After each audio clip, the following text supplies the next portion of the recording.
Merci beaucoup. J'en profite pour dire que je vais devoir filer après ma présentation, donc je suis désolé. Alors, voilà. Donc voilà, je voulais vous parler un petit peu de ce que ça veut dire que l'ouverture, avec un focus sur le logiciel, mais pas que. Et je vais prendre en fait, je vais filer un exemple, mais c'est bien parce qu'on a eu des bonnes introductions, qui est l'exemple des entrepôts de données de santé. Donc moi, c'est un exemple qui m'intéresse vraiment beaucoup, donc les entrepôts de données de santé hospitaliers. Donc, je trouve ça intéressant parce que c'est des données qui sont des données de soins courants, c'est des données qui sont disponibles au système de santé. Et donc, la question, ça va être comment est-ce qu'on va les utiliser. Ce qu'il faut voir, donc, ce genre de données, on a des données qui sont plus médicales et nobles, comme des résultats d'examens cliniques, et des notes cliniques. Et puis, on a des données qui sont vues comme étant moins nobles, qui sont en fait des données médico-administratives. Donc, typiquement, on en a parlé, en fait, le SNDS, hein. Le SNDS, c'est des remboursements. Il est souvent critiqué parce qu'on sait qu'il y a un examen, mais on ne connaît pas le résultat de l'examen.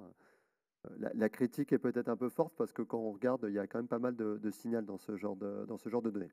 Voilà, donc pour un hôpital, l'hôpital de nos jours essaie, les gros hôpitaux essaient de consolider leurs données dans des entrepôts de données de santé qui sont un petit peu tout ce que l'hôpital sait sur les individus qui passent par l'hôpital. Je dis bien individus qui passent par l'hôpital, y compris d'ailleurs les soignants.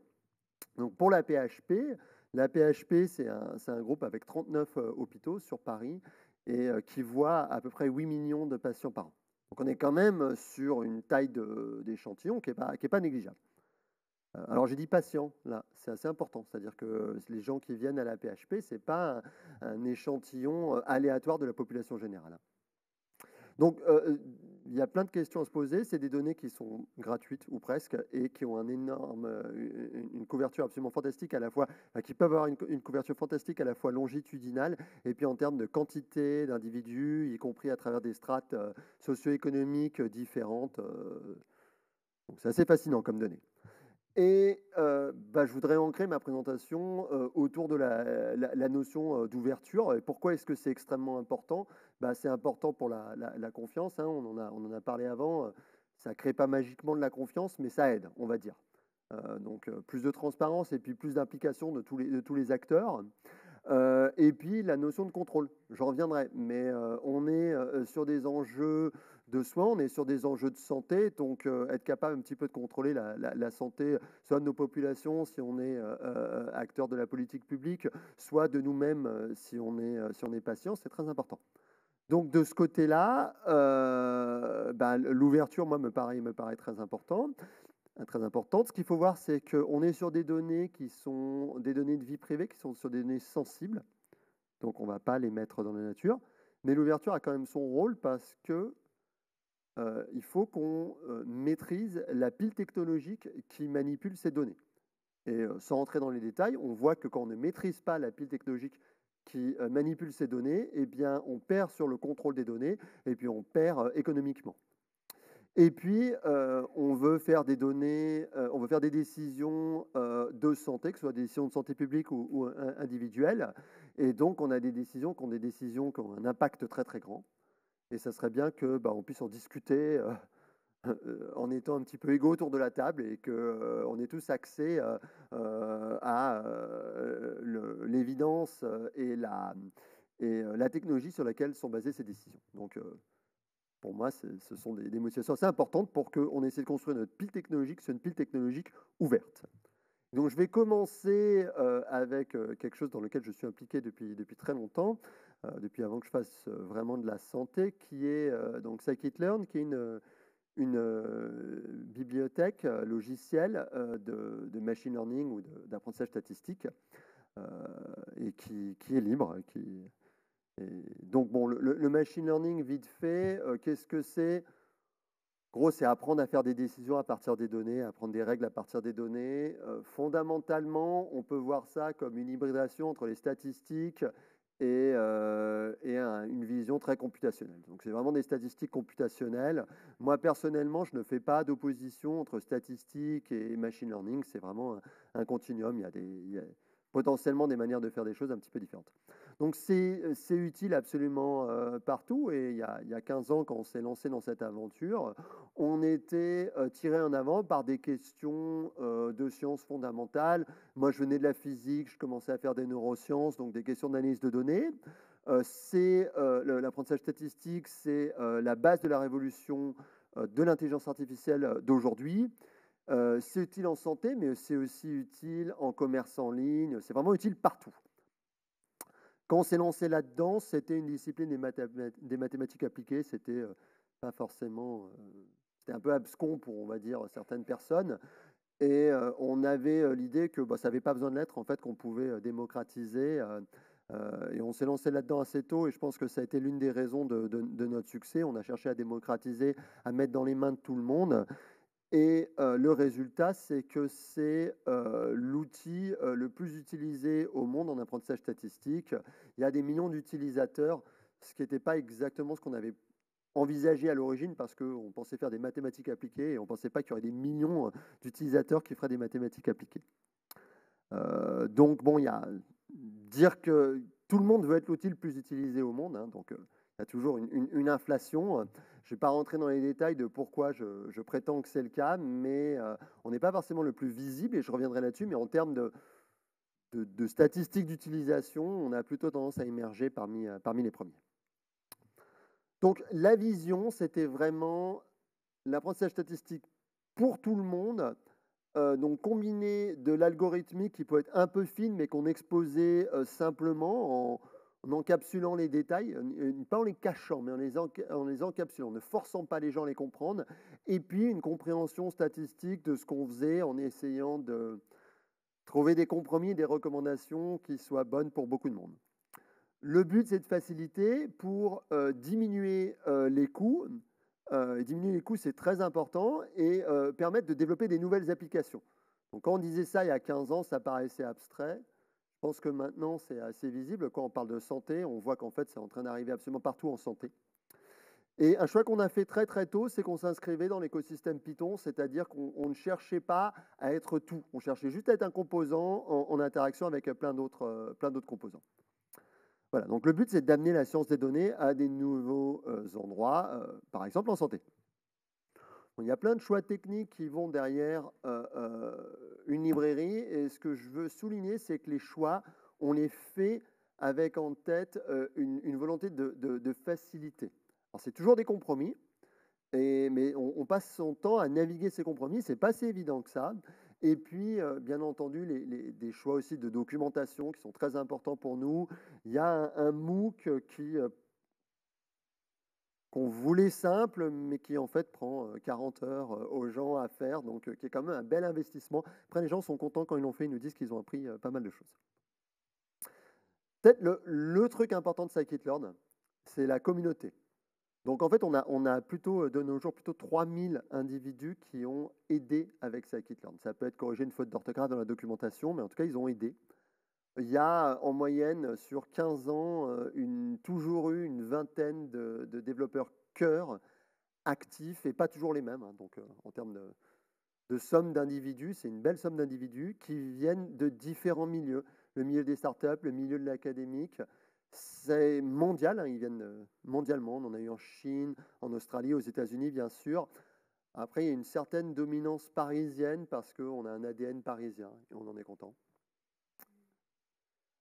Quelque chose qui a été fascinant, c'est de travailler avec ce groupe de gens qui viennent de backgrounds culturels, mais aussi scientifiques et applicatifs différents. Ça nous a beaucoup, enfin moi personnellement, ça m'a beaucoup aidé à élargir mon spectre, à comprendre des nouvelles choses.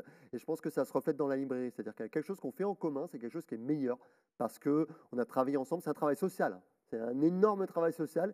On a travaillé ensemble et on s'est mis d'accord sur des compromis. Et compromis n'est pas un mauvais mot. Et on s'en ressort avec quelque chose de plus fort. Bon, tout ça, c'est une croissance qui est assez organique, alors qui est grosse croissance qui est assez organique. Et ce qu'on a vu avec le temps, c'est qu'il ne fallait pas qu'une croissance organique, il fallait un socle. Et donc, on a travaillé beaucoup sur des recherches de financement pour stabiliser des ingénieurs à temps plein qui prenaient des projets plus gros, qui s'occupaient de la maintenance. Ce n'est pas parce qu'on est logiciel libre qu'on est amateur. Il y a un grand professionnalisme de l'équipe. Je ne vais pas aller dans les détails. On a beaucoup de fonctionnalités, beaucoup d'estimateurs, beaucoup de choses. Ce n'est pas forcément ces détails qui sont importants.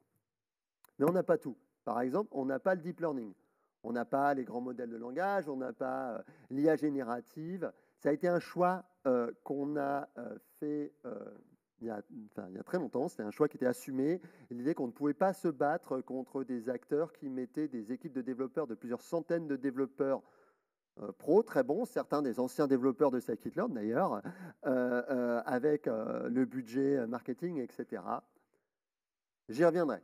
C'est un choix assumé. Et d'ailleurs, je reviens sur le fait qu'on se voit comme étant un acteur dans un monde où il peut y avoir d'autres acteurs complémentaires.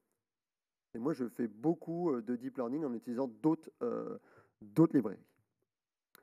Je voudrais vous donner un exemple d'application en santé et de choses sur lesquelles qui unissent un petit peu le reste des présentations avec scikit-learn. Je reviens sur les données de santé de la PHP. On a travaillé sur une extraction aléatoire de la PHP de 200 000 patients. Et donc, on a travaillé sur les remboursements et les valeurs biologiques. Et la question qu'on a posée, c'est est-ce qu'on peut prédire les pathologies à venir? Donc, on a un individu qui a une hospitalisation. Si on a une réhospitalisation, est-ce qu'on peut prédire pour quelles raisons sera cette réhospitalisation? D'un point de vue épidémio santé publique, il y a plein de biais de sélection là-dedans. On parle d'une réhospitalisation. Tous les gens qui vont en ville, on ne les a pas. Il y aurait plein de choses à dire d'un point de vue épidémio, mais pour l'instant, je voudrais juste parler de ça. Et ce qu'on voit, c'est qu'on va avoir deux mondes très différents sur ce genre de questions. On va avoir la pratique épidémiologique qui fondamentalement utilise des modèles linéaires. Et puis après, on va avoir les gens qui font de l'IA qui disent « moi, je vais utiliser des très grands modèles à base de transformers, du deep learning, etc. » Et on a deux mondes qui ne se parlent pas, en fait. Et donc, ce qu'on a voulu faire, c'était un petit peu explorer les compromis.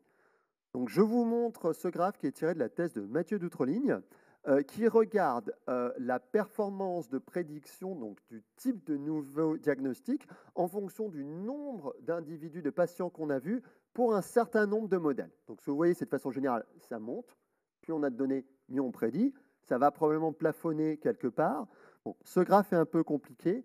Je voulais souligner deux choses. Je voulais souligner les modèles régression logistique, ce sont les modèles, en gros, les modèles linéaires. Ça ressemble au modèle utilisé en épidémiologie.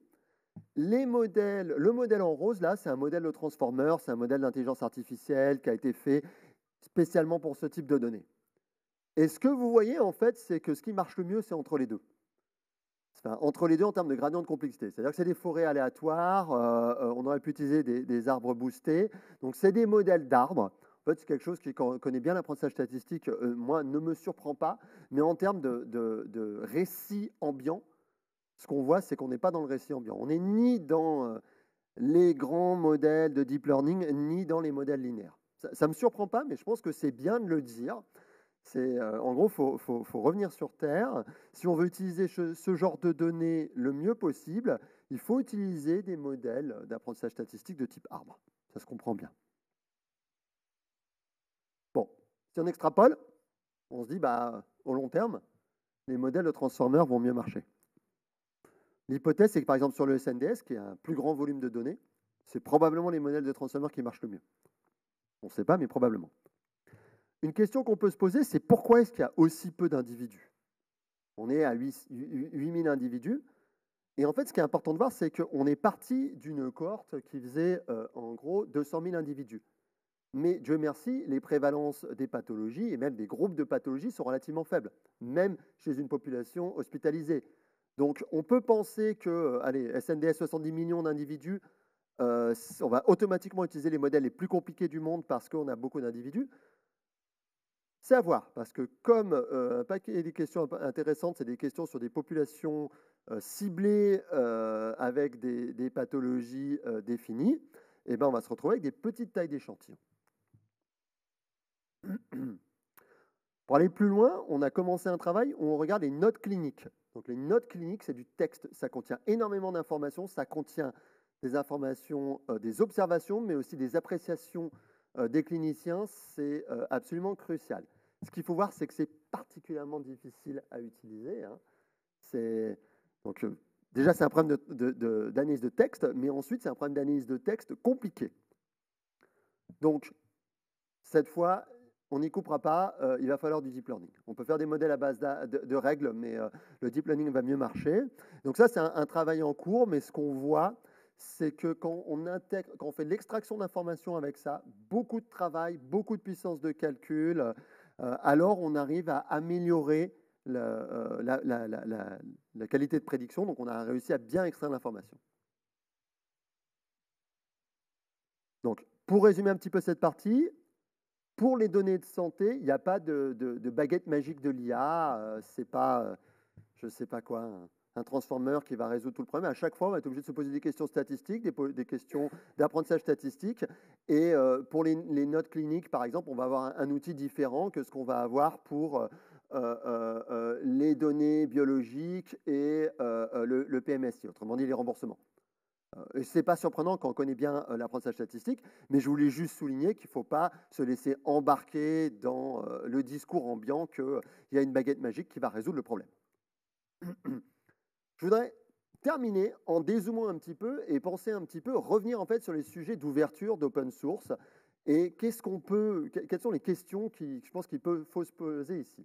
Donc, le contexte, c'est que le discours ambiant, c'est que tout le monde veut faire du deep learning. Et assez régulièrement, quand même, on entend que bon, scikit-learn ou les trucs comme ça, c'est dépassé, on n'en parle plus. Non, en vrai, il y a un gros décalage. Là, je vous ai présenté un exemple où c'est le cas, mais ça, c'est un sondage de ce que les gens utilisent. Et il y a un gros décollage, hein. Ce que les gens utilisent le plus, c'est les modèles linéaires, ensuite les arbres de décision. Alors là, on retrouve des convenettes donc pour de l'image, là, des gradient boosting. Voilà, donc vous voyez bien que si on regarde ce que les gens font, il est en décalage avec le discours ambiant. Donc on a un discours ambiant très très fort autour du deep learning et puis un décalage. Et en fait, je vais jusqu'à dire qu'il y a des raisons derrière ce décalage. Ce sont des raisons de marketing. C'est qu'il y a énormément de sous de marketing qui est mis dans les grands modèles. Et donc dans ce décalage, pour en gros pousser en avant ces grands modèles. Et donc nous, on n'a pas ce genre de sous. D'ailleurs, on n'a même pas d'incitation à faire ça parce qu'on ne gagne pas de sous sur notre logiciel. Ça a peut-être changé, je vais peut-être devenir riche. Voilà, et donc derrière ça, en fait, on est toujours dans un truc qui est très classique, c'est que, je vais enregistrer, ouais, c'est pas grave, je vais le dire. Une industrie pousse pour utiliser le plus gros objet. Vous avez vu que la taille des voitures ne fait que grandir. C'est la même chose pour une industrie qui vend du compute ou qui vend de la carte graphique. Et donc, ce qu'on voit, c'est que, bon, pourquoi moi ça me casse les pieds? Parce que je veux traiter les données de la PHP. Et pour traiter les données de la PHP, j'ai un facteur 10 entre ce qui marche le mieux et ce qu'on me dit qui marche le mieux. Dans le mauvais sens. Le truc qu'on me dit qui marche le mieux coûte 10 fois plus cher que le truc qui marche le mieux. Et si, d'un point de vue discours ambiant, je suis obligé d'utiliser le truc qu'on essaie de me vendre, ça veut dire que, en fait, j'arrive pas à le faire sur l'infrastructure de la PHP. Quelle est la solution qu'on me propose? Mais c'est facile, tu sors tes données, tu les mets sur Microsoft ou Google. Mais c'est vrai, hein, c'est ça le discours ambiant. Donc, je vous ai parlé de la santé, mais le sujet, il est le même pour les trucs à la mode, les LLM. Ce qu'on voit, donc on entend souvent la puissance de calcul coûte moins cher et ça va être réglé comme problème. Là, ce que je vous montre, c'est les coûts d'inférence, ce n'est pas les coûts d'entraînement, autrement dit les coûts d'exploitation. Donc on vous file le modèle, le grand modèle de langage, vous l'exploitez. Ce que vous voyez, c'est que si je vous montre donc le coût d'inférence en fonction du temps, et ça, ce n'est pas que pour les grands modèles de langage, c'est tous les modèles d'IA pré-entraînés. Le coût d'inférence en fonction du temps, en fonction du coût que vous pouvez avoir, enfin de la puissance de calcul que vous pouvez avoir sur un GPU par dollar. Parce que vous voyez, c'est que ça augmente nettement plus vite. Donc on a un coût de l'IA qui est en train d'exploser. Et ce qu'il faut voir, c'est que monter à l'échelle en termes de données, en termes de puissance de calcul, ça bénéficie certains acteurs plutôt que d'autres. Donc vous avez besoin de plein de données. Qui c'est qu'en bénéficie? Les réseaux sociaux. Qui c'est qui est derrière beaucoup d'IA? Facebook. Ah, ils sont très très bons les collègues de Facebook. Vous avez besoin de plein de puissance de calcul. Qui c'est qu'en bénéficie? Les vendeurs de GPU et les vendeurs de cloud. C'est des trucs dont on ne parle jamais. Mais le bénéficiaire de la révolution de l'IA, c'est NVIDIA, hein, qu'on soit clair. Or, qu'est-ce qu'on veut, nous? C'est améliorer la santé des individus. Il ne faut pas qu'on rentre dans ce jeu. Donc, j'ai parlé d'ouverture. L'ouverture, c'est crucial pour moi parce que ça peut permettre l'innovation. Et l'innovation en santé, je pense qu'elle peut être bénéfique sur des trucs de temps en temps simples, l'organisation de l'hôpital, la vie de tous les jours. Et pour moi, il faut que cette innovation elle soit basée sur une ouverture qui permette à tous les acteurs du système, y compris les patients et les soignants, de garder contrôle de ce système. Donc, c'est pour ça que moi, je suis motivé par l'open source. Sauf que la puissance de calcul est une autre manière de capturer. Et on se retrouve avec une perte de notre système parce qu'on part vers des infrastructures qui sont trop grandes pour ce que l'hôpital, le service public arrive à manier. Alors, il faut que l'hôpital et le service public se modernisent. Cependant, il faut aussi penser aux compromis et comprendre nos compromis. Ce n'est pas toujours le plus gros modèle qui va amener le plus de bénéfices. Alors, ce qui était assez amusant, c'est que le journal gauchiste Les Échos citait le groupe d'extrême gauche McKinsey qui disait la même chose que moi. Donc, une dernière chose, pour des raisons compliquées, nous avons fait une spin-off qui s'appelle Probable autour de scikit-learn. Les raisons compliquées, c'est des raisons de rentabilité économique. En fait, ce n'est pas des raisons de rentabilité économique. On arrive à payer nos gens. La raison pour laquelle on fait la spin-off, c'est qu'on se rend compte qu'il faut qu'on croisse, qu'on ne peut pas juste se permettre d'être en taille constante et qu'il faut qu'on soit capable d'adresser toute la pile logicielle. Et c'est exactement le but de la spin-off, ça s'appelle Probable, et le but, c'est d'adresser toute la pile logicielle pour aller jusqu'aux besoins des entreprises qui peuvent être des hôpitaux. Hein. Voilà. Donc, c'était ce dont je voulais vous parler, d'open source, de santé, mais aussi d'une vision un petit peu stratégique de comment ça se situe, vision stratégique que j'ai développée dans le cadre de la commission intergouvernementale IA, dans laquelle j'ai participé et dans laquelle nous avons auditionné plusieurs centaines de personnes, acteurs de tous les côtés de l'industrie et puis du gouvernement. Je vous remercie.